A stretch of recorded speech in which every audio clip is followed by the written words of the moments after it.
क्या आप अपना खुद का एनजीओ खोलना चाहते हैं, लेकिन आपके मन में बहुत सारे सवाल हैं कि क्या कंप्लीट लीगल प्रोसेस होता है एक एनजीओ को रजिस्टर करने के लिए, डॉक्यूमेंट्स क्या क्या रिक्वायर्ड होती हैं, फीस कितनी लगती है। तो ये वीडियो आपके लिए है। आज के वीडियो में हम आपको एक्सप्लेन करेंगे स्टेप बाय स्टेप कैसे एक एनजीओ को रजिस्टर किया जाता है। तो जैसे आज के हमारे वीडियो का टॉपिक है हाउ टू रजिस्टर एनजीओ, जिसमें हम लोग कवर करेंगे कि एनजीओ क्या होता है। यहाँ पे चार कंटेंट आप देख सकते हैं। एनजीओ क्या होता है, एनजीओ के कितने टाइप्स होते हैं, मतलब कितने तरह के एनजीओ होते हैं इंडिया में, क्या क्या डिफरेंस होते हैं, जो भी एनजीओ के टाइप्स हैं उसमें क्या क्या डिफरेंस हैं, और कौन सा स्ट्रक्चर जो है वो आपके लिए बेस्ट सूटेबल है। तो वीडियो में हम लोग आगे चलते हैं और एक कंटेंट को अच्छे से मैं आपको एक्सप्लेन करता हूँ। तो हमारा पहला जो टॉपिक है वो है व्हाट इज एन एनजीओ। तो एनजीओ क्या होता है। जो एनजीओ होता है हमारा वो एक नॉन गवर्नमेंटल ऑर्गेनाइजेशन होता है, मतलब ये एक नॉन गवर्नमेंटल ऑर्गेनाइजेशन होता है जो कि नॉन प्रॉफिट ऑर्गेनाइजेशन भी इनको कहा जाता है। और ये नॉन प्रॉफिट के लिए काम करते हैं कि जितने जो भी इसमें पैसे आते हैं, जो भी फंड्स आते हैं एनजीओ में, वो कहीं ना कहीं सोशल वेलफेयर के लिए यूज होने चाहिए, जैसे कि एजुकेशन पे, हेल्थ पे, वुमेन एम्पावरमेंट पे, चाइल्ड राइट्स है। तो ये सारे टॉपिक्स हैं, या फिर इन चीज़ों पे जो भी फंड्स हैं वो यूटिलाइज होने चाहिए। प्राइवेट एक्सपेंस पे ये सारे फंड जो हैं यूटिलाइज नहीं होने चाहिए। और नीचे आप लाइन देख भी सकते हैं यहाँ पे, NGO do not work for profit, कि एनजीओ जो है वो प्रॉफिट मोटिव पे काम नहीं करता है।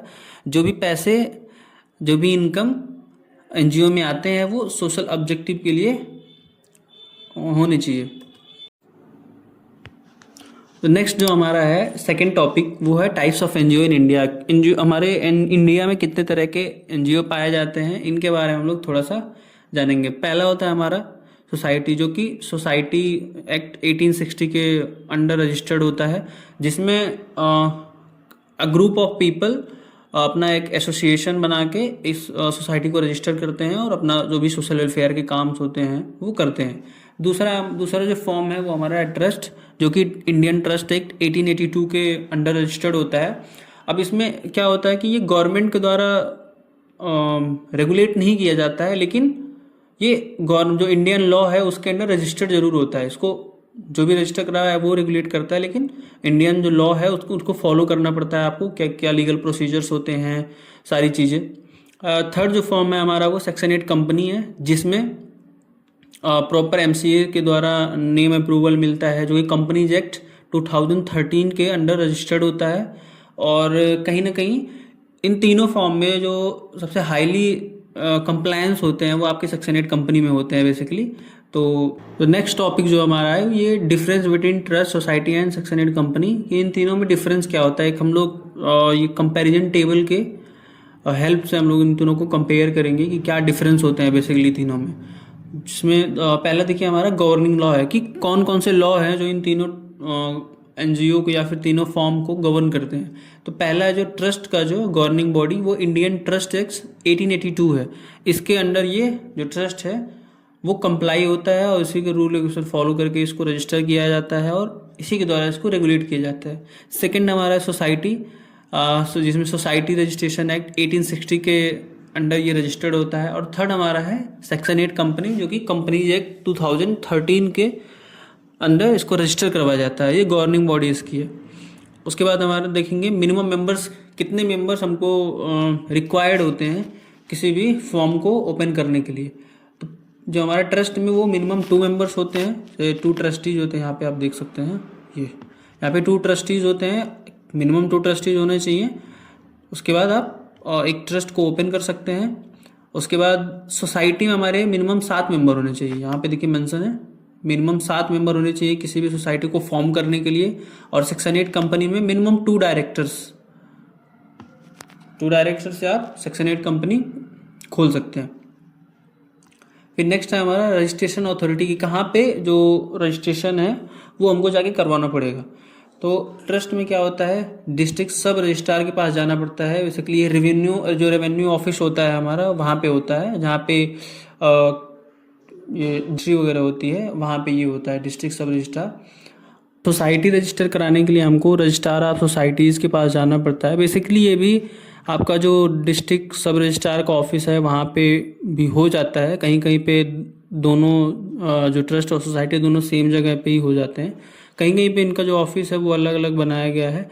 बाकी बहुत सारे ऐसे स्टेट्स हैं जहाँ पे जो सोसाइटीज़ वगैरह हैं वो ऑनलाइन भी आप फॉर्म कर सकते हैं। गवर्नमेंट उस स्टेट का जो भी पोर्टल्स वगैरह हैं, रजिस्ट्रार/गवर्नमेंट पोर्टल जो भी करके हैं वहाँ पे कर सकते हैं। थर्ड है हमारा रजिस्ट्रेशन अथॉरिटी जो है, ये मिनिस्ट्री ऑफ कॉर्पोरेट अफेयर्स है, MCA। इसका जो प्रोसेस है वो टोटली ऑनलाइन है, आपको ऑफलाइन कुछ नहीं करना है। आपका 0 to आपकी कंपनी बनने तक की सारी प्रोसेस जो है टोटली ऑनलाइन है।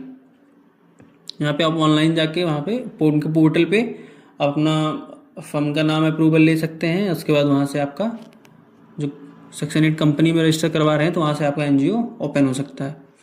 फिर है एक्सपेक्टेड रजिस्ट्रेशन कि कितना रजिस्ट्रेशन में कितना खर्चा आ सकता है।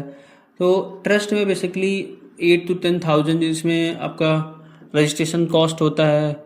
जो भी आप प्रोफेशनल को हायर करते हैं, लाइक किसी वकील के या फिर किसी एडवोकेट के माध्यम से जाते हैं तो वहाँ पे आपको कुछ फीस देने पड़ते हैं। प्लस ट्रस्ट डीड आप अगर कहीं से ड्राफ्ट करवाते हैं, खैर एडवोकेट जो होते हैं उनके पास पहले से एक सैंपल रहता है, लेकिन वो अब सैंपल समझ सकते हैं कि ऐसा ही होता है। अगर आपको कोई ऐसे स्पेसिफिक चाहिए, आप अपने हिसाब से बनवाना चाहते हैं तो आपको कहीं ना कहीं ड्राफ्ट करवाना पड़ेगा। सैंपल से आपका काम नहीं चलेगा क्योंकि बहुत सारी चीज़ें हैं जो मे बी रजिस्ट्रेशन के बाद आपको नहीं मिलेंगी, तो थोड़ा सा दिक्कत होगा आगे चल के। तो ट्रस्ट डीड वगैरह जो है वो आप अपने रिक्वायरमेंट के हिसाब से आप अपना ड्राफ्ट करवा सकते हैं प्रोफेशनल हायर करके। सोसाइटी में 10 to 12,000 है। इन दोनों का जो रजिस्ट्रेशन चार्जेस हैं वो लगभग सेम ही है, ज़्यादा इनमें डिफरेंस नहीं है ट्रस्ट और सोसाइटी में, क्योंकि 8 to 10,000 लगभग इसमें जाता है, 10 to 12,000 इसमें जाता है, मिनिमम मान के चलिए इतना ही है। और सेक्शन 8 कंपनी में इसमें हमारे चार्जेस जो हैं वो बढ़ जाते हैं, क्योंकि इसमें CA को हम लोग को हायर करना पड़ता है और MCA का जो भी फीस वगैरह है वो हम लोग को पेड करने पड़ते हैं। बहुत सारी फाइलिंग्स वगैरह होती हैं ओपनिंग के टाइम पे, तो इसमें थोड़े से जो कॉस्ट हैं वो थोड़े हाई रहते हैं। ये 20 to 35 के तक हमारे जो कॉस्ट हैं वो चले जाते हैं। अब एनुअल कंप्लायंस की बात करें तो ट्रस्ट में लो रहता है, ज़्यादा इसमें कंप्लायंस नहीं दिया जाता है। सोसाइटी में मीडियम कंप्लायंस रहता है और सेक्शन 8 कंपनी में बहुत हाई कंप्लायंस रहते हैं। इसमें आप एक भी कंप्लायंस मिस नहीं कर सकते हैं। एक भी कंप्लायंस अगर आपसे मिस होता है तो कहीं ना कहीं उसका जो पेनाल्टी वगैरह है वो आपको फिर भरना पड़ता है।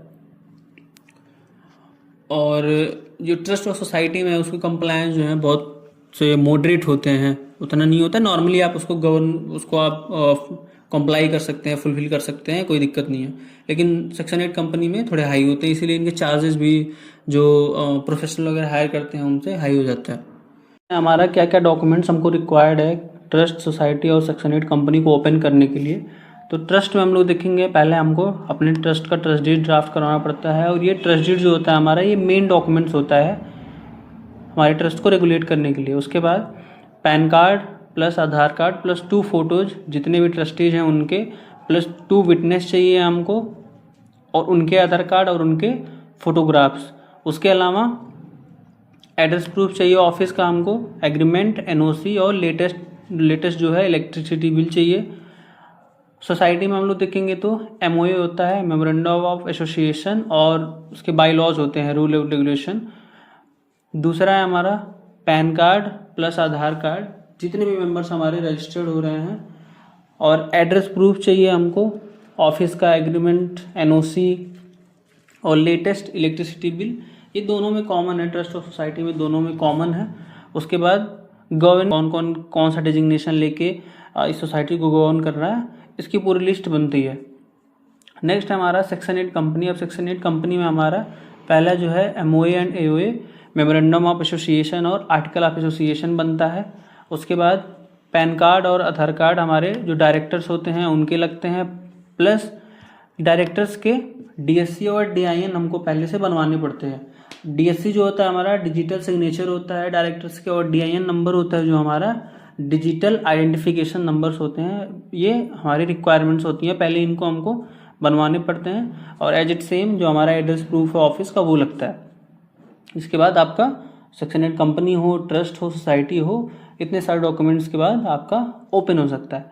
और फिर नेक्स्ट है हमारा कि कौन सा ऐसा स्ट्रक्चर है जो कि बेस्ट है आपके लिए। तो मेरे ओपिनियन से कोई मुझे एनजीओ रजिस्ट्रेशन करवाना हो तो मैं ट्रस्ट के साथ जाऊंगा, क्योंकि ट्रस्ट जो है वो सिंपलेस्ट फॉर्म है स्टार्ट करने के लिए, क्योंकि 2 ट्रस्टीज हमको लगते हैं, बस 2 ट्रस्टी हमारे पास हैं, तो हम एक ट्रस्ट जो है वो स्टार्ट कर सकते हैं। एज़ कम्पेयर टू सोसाइटी और कंपनी बहुत इसके जो कंप्लाइंसेस हैं वो भी लो हैं, और एक्सपेक्टेड जो रजिस्ट्रेशन कॉस्ट है वो भी बहुत लो है। तो ये जो स्ट्रक्चर है मेरे ओपिनियन से ये बेस्ट शूट करता है कि कोई अगर स्टार्ट करना चाहता है तो इस स्ट्रक्चर के साथ जा सकता है। थैंक यू, आपको इस वीडियो में बने रहने के लिए बहुत बहुत धन्यवाद। और अगर आपको कंसल्टेंसी से रिलेटेड कोई भी काम हो, जैसे टेस्ट डीड ड्राफ्ट करवाना, memorandum of association, article of association, company registration, society registration, trust registration, as it all कोई भी काम हो कंसल्टेंसी से रिलेटेड, तो आप हमें कांटेक्ट कर सकते हैं। हमारी कंपनी है लुनेक्सा कंसल्टेंसी सर्विसेज प्राइवेट लिमिटेड, जो ये सारी चीज़ें देखती है। आप हमसे कांटेक्ट करके आप अपना रिक्वायरमेंट बता सकते हैं, उसके हिसाब से हम आपको आपका जो भी रजिस्ट्रेशन है या फिर जो भी सॉल्यूशन है वो आपको हम दे देंगे। मैं डिस्क्रिप्शन बॉक्स में आपको मेल आईडी दे दूंगा, फ़ोन नंबर दे दूंगा। आप अपना अगर कॉल करना चाहें तो कॉल कर सकते हैं, अदरवाइज आप कमेंट बॉक्स में आप अपना जो पॉइंट ऑफ व्यू है उसको ड्रॉप कर सकते हैं। जो फीडबैक है इस वीडियो से रिलेटेड वो आप दे सकते हैं। सो बहुत बहुत धन्यवाद।